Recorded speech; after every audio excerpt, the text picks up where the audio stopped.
كما كتشوفوا معايا في الفيديو البصله ديالنا بدات كتحمر وتعلق، وغادي نضيفوا الكبده اللي مقطعينها حتى هي الى قطع صغيره.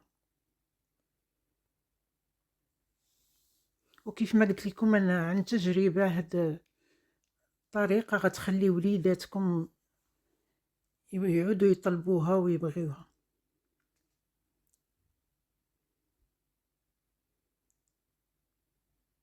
انا شخصيا ما كنتش كنبغي الكبده، ولكن بهذه الطريقه ولات كتعجبني وكنحضرها لوليداتي حتى هما ياكلوها.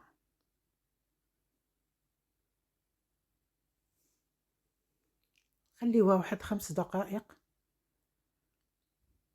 وهذه البطاطا ديالنا ملي خرجناها من الفرن كتجي محمره ورائعه.